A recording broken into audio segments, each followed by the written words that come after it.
오늘 하나님이 그 빛으로 오심에 대한 말씀을 듣는데, 첫째는 이 창세기는 나를 위해서 쓰여졌구나. 이거부터 시작이 되지 않으면 아무리 공부를 하고 아무리 연구를 해도 아무 쓸모가 없는 것이죠. 그러니까 성경에 있는 말씀은 창세기뿐만 아니라 모든 말씀이 누구 들으라고 한 얘기가 아니라 나를 들으라고 한 말씀이에요. 그러니까 이 말씀으로 들어줘야 복이 되지, 누구누구 지적하기 위해서, 고쳐주기 위해서, 가르치기 위해서 한 말로 이렇게 알면 이게 복이 안 된단 말이죠. 오늘 복이 나왔지만 다시 쭉 돌아가면서 읽는데 속이 뻥뻥 뚫리는 것 같네요. 거기에는 너가 내 꼬라서니까 너무 드러나니까 너무 통쾌한 거예요. 이게 창세기는 항상 근본의 또 근원의 시작의 자리를 우리에게 지금 제일 먼저 우리에게 알려주기를 원해서 이 말씀을 하고 있어요. 그래서 목사님 제일 먼저 하신 말, 모든 것은 근본이 있다. 무엇이든지 근본이 있는 것이 밝혀져야 되지, 근본을 잘 모르면 나중에 가서는 만날 수 없는 아주 이상한 평행선이 되어버리는 거예요. 그래서 기점이라는 말 한 것도 바로 이런 것이죠. 기점이 딱 분명해야 마지막 포인트도 딱 거기 만나지지, 그렇지 않으면 영원히 이렇게 가버리고 만나는 것이죠. 만날 수가 없단 말이죠. 자, 근데 오늘 말씀 중에서도 로고스라는 말씀이 나왔는데, 로고스 말에 우리가 교육을 통해서 너무 많이 듣다 보니까 항상 한 사건을 두고 항상 이분법적으로 토론이 일어나고 있지 않습니까? 정치를 보세요. 입장에 따라서 자기 입장만 이야기하잖아요. 그러니까 남은 항상 잘못된 거야. 근데 역지사지라고 또 이렇게 바꿔놓으면 똑같아요, 지금 보니까. 이게 만날 수가 없어. 근데 우리 이것도 어떤 이런 모순 속에서 살다 보면 이것이 로고스가 잘못된 게 아니에요. 이분법이 잘못된 게 아니야. 지식 안에서는 이게 아주 너무 명쾌하고 명답을 주는 것 같아. 근데 여기서 만날 수 없는 것은 너의 옳은 생각과 나의 옳은 생각이 만날 자리가 없어. 옳은 사람들끼리 모여보세요. 옳은 사람들끼리 또 갈라져. 그게 이상해. 같은 편이었는데 같은 편에서 또 갈라져. 이게 바로 지식 안에서 근본을 모르는 사람들의 한 모임이고 한 상태를 우리가 여기서 볼 수가 있죠. 자, 우리는 이 성경의 말씀을 통해서 그냥 다른 거 없어요. 네가 시작된 자리와 내가 시작되어진 자리, 그리고 어떻게 시작되었는가, 목적과 필요에 의해서 지으신 분이 계신다. 이게 근본을 아는 자리예요. 이거 모르면 전부 자기 생각 옳은 대로 사는 거예요, 이게. 근데 이 자리에 가면 너의 하나님과 나의 하나님이 한 분이네. 그분으로 시작된 우리는 한 사람이네. 여기서 만나지잖아요. 이게 근본이야. 근데 이 로고스 안에서 뭔가 지식이 들어오면 이것을 탁 이상하게, 이게 들으면 눈이 딱 멀어버려. 이게 가려져 버려. 그래서 옳으냐 그러냐, 깊으냐 안 깊으냐, 이상한 나타난 현상에 매이게 돼요. 이게 바로 어둠이라고 했잖아요. 혼돈, 공허, 흑암. 이게 지식이 들어오면 이렇게 돼요. 근데 오늘 말씀 중에서 뭐라고 그랬죠? 천사는 하늘에서 하나님을 섬겨야 될 자지, 그게 자기 위치인데, 이 천사가 하나님의 일을 방해해서 위치를 이탈하면 어디로 오는가? 하나님이 당신의 목적과 계획을 성취할 땅에 내라고 가지고 혼란을 가져온다는 거 아닙니까, 이게? 그래서 선악과를 먹은 이 사람이 이상하게 동산에 들어와 가지고 그 손으로 생명나무를 먹을까, 이게 걱정이 돼 가지고 그래서 동산에서 내쫓았다는 거 아닙니까? 저는 이게 이거 하나님 진짜 좀 쫀쫀하네. 저번에 제가 그렇게 생각했어요. 왜냐면 선악과 먹은 사람 생명과 먹고 빨리 이렇게 옳은 사람으로 회복이 되면 더 좋지. 그거 선악과 어떻게 속아서 먹은 걸 가지고 생명나무도 못 먹게 하면 어떻게 하나? 근데 성경을 가만히 보고 모세의 말씀을 쫙 보니까 선악과를 먹은 그 손으로 생명나무를 먹으면, 이 말은 뭐냐면 선악과를 먹은 그 사람이 끝나지 않았는데 생명나무를 먹으면 이게 괴물이 된다는 거 아닙니까? 이게 괴물이. 그래서 목사님이 이거는 사람도 아니고 신도 아니고 사람도 아니고 괴물이 돼가지고 사람을 혼란케만 하는 거예요, 이게. 그래서 동산을 어지럽힐까. 그래서 내쫓고 우리 교회에서도 가만히 보세요. 대구교회 보면은 참 시끄러운 적이 많았어요. 그때 이런 사람이 한 사람이 있어가지고 목사님 특히 이것을 경계해서 이 말씀 하셨어요. 누구라고 말은 안 하지만 여러분은 뭐 누구라 얘기해도 잘 모를 거야. 잘 모르. 이 형제는 참 기타도 잘 치고 진짜 참 다재다능한 머리도 좋고 약사이기도 하고 이런 형제인데 이 형제가 어떻게 이 말씀과 함께 뭔가 약간 도 같은 그때 목사님 하신 말씀이 지식 안에서 다 뛰어난 사람이 이 생명의 말씀을 듣게 되면 원리와 이치만 깨달아가지고 도사가 돼버린다. 그러니까 원리와 이치는 자연 만물을 통해서 도통해버리잖아요. 모르는 게 없어. 뭐가 다 통하는 게 있어. 그러니까 그 틀린 말은 아닌데 생명의 말씀 안에서 시작하신 분과 지어진 자가 어떻게 만나져야 이 우주 질서가 잡히는지 이걸 모르니까 자기 도튼 얘기만 하는 거야. 이 얘기를 듣고 몇몇 형제들이나 자매들은 헷갈리는 거야. 헷갈려. 그래서 이 말씀을 하게 된 거야. 말은 너무 놀라운데 그리고 아주 그 논리가 이치를 말하니까 원리를 말하니까 틀린 말이 없어. 근데 이 생명 안에서 오면은 뭐가 있어요? 개구장이도 있지, 똥오줌 못 가리는 애도 있지, 사춘기에 반항아도 있지, 뭐 이런 게 있잖아요. 이게 생명 안에 가족인데 이걸 논리적으로 생각하면 그 생명 말씀 듣고 아직까지 그 모양이냐? 이러고 있는 거예요.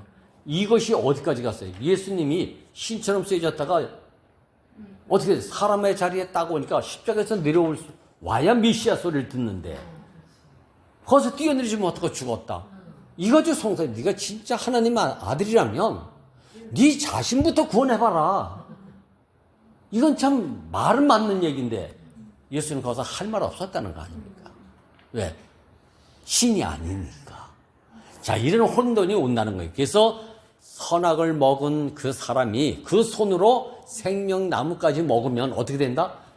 에덴 동산을 시끄럽게 하고 교회를 시끄럽게 하고 수근수근이야, 수근수근. 그래서 얼마나 많았어요. 우리가 그냥 대구에서 끼리끼리 얼마나 이렇게 살았던 때가 있었는지.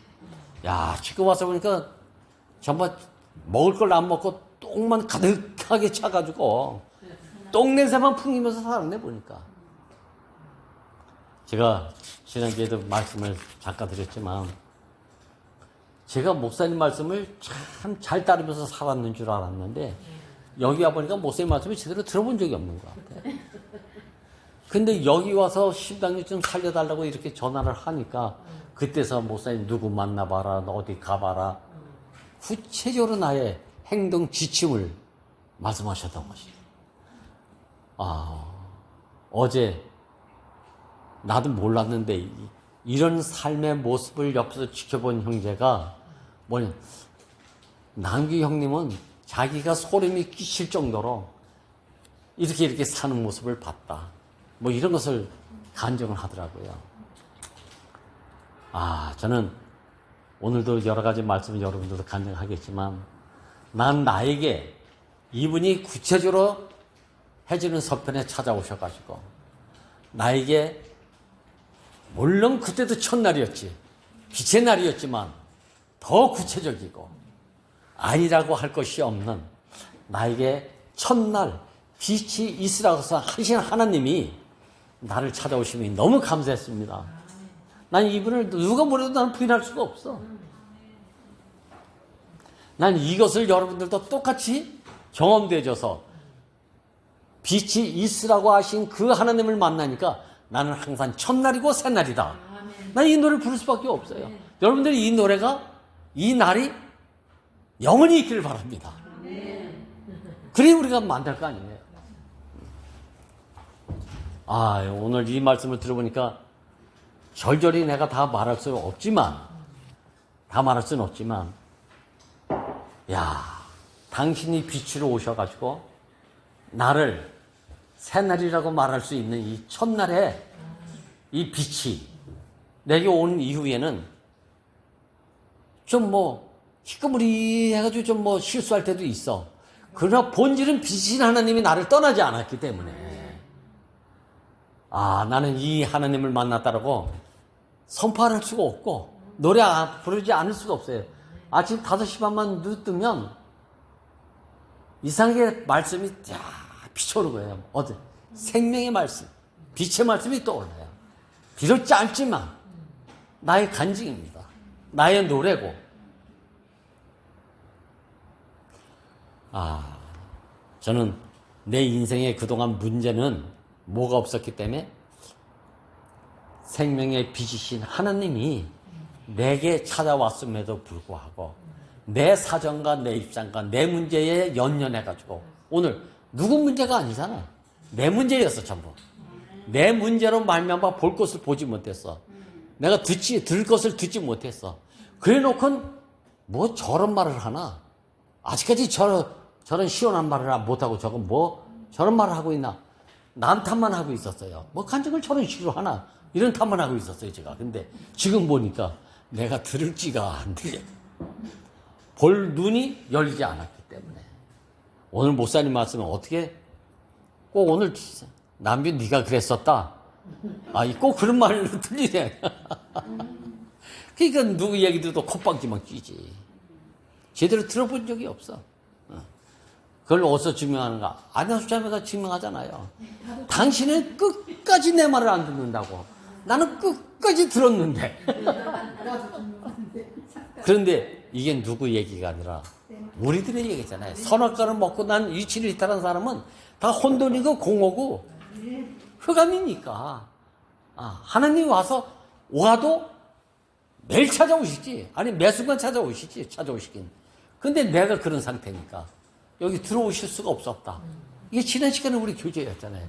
근데 이것은 아직까지 내 좋은 생각과 내 좋은 마음과 어떤 것으로 꽉 차 있으면 하나님은 내 안에 들어오시지 못하고 너풀거리신다.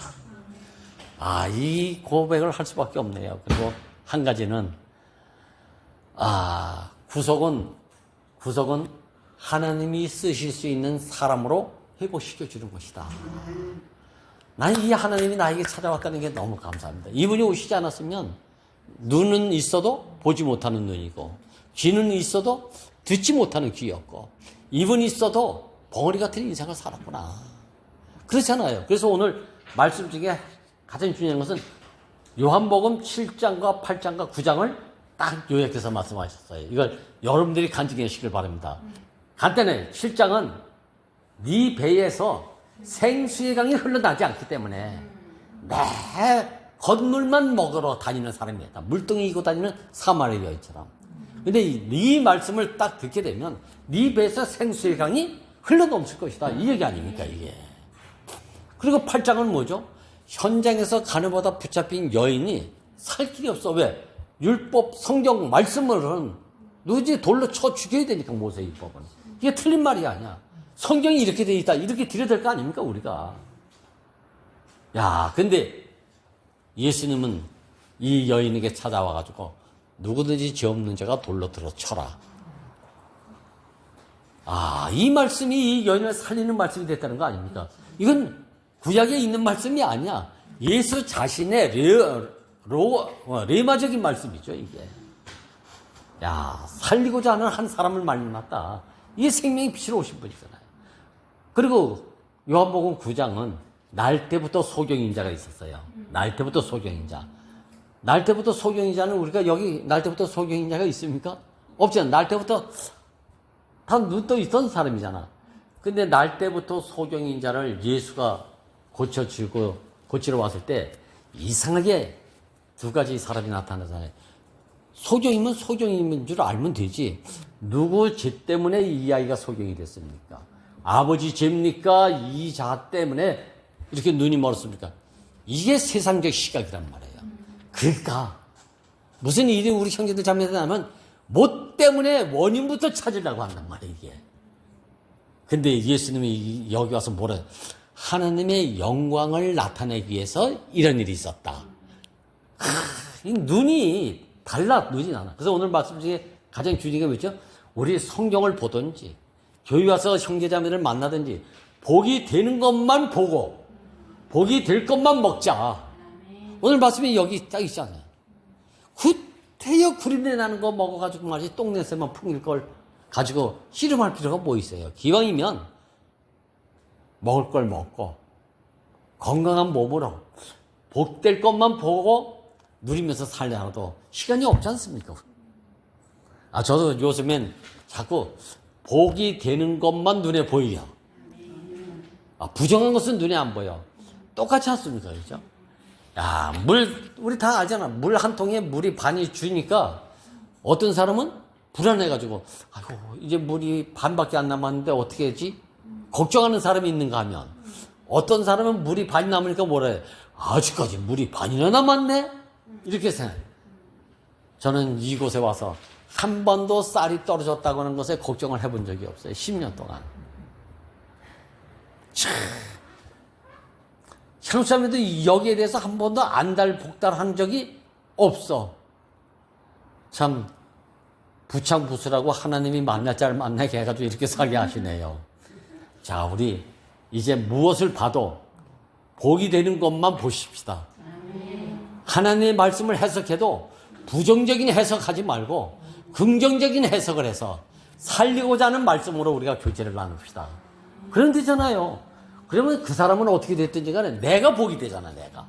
내 마음이 편해진다니까. 좋은 것을 좋은 것으로 보는 사람은 복이 되지만 좋은 것도 부정적으로 보는 사람은 병이 돼버려요. 저는 오늘 빛으로 우리에게 찾아오신 하나님이 하나님 빼놓고 빛만 있고 빛만 따로 있고 하나님 따로 있는 게 아니고 하나님 존재가 곧 빛이었다. 그래서 빛이 있으라고 한 것이죠. 나에게 빛만 봐라 뭐 빛을 따로 주신 게 아니란 말이죠. 선물이 곧 하나님 자신이고 하나님 자신이 우리에게 선물이었다. 이 하나님이 나에게 생명이 되셔가지고 지금도 생명의 빛으로 사니까 소경이었을 때는 만나는 사람마다 안 보이니까 어떻게 해? 다 장애물이겠어. 소경은 움직이면 어떻게 하죠? 모두가 장애물이야. 그리고 부딪히는 게 좌충우돌 다반사야. 그래서 움직일 적마다 내 인생에는 왜 이렇게 장애물이 많아? 원망만 계속 나오죠. 왜? 어둠이니까. 안 보이니까. 근데 빛이 딱 오게 되면 보이니까 부딪힐 일이 없잖아. 싸울 일이 없잖아. 다툴 일이 없잖아요. 자, 이렇게 빛으로 찾아오신 하나님이 우리의 생명이 되고 나의 주인이 되고 내 인생의 주체자가 됐다는 것이 얼마나 감사합니까? 자, 복된 것만 찬양합시다. 네.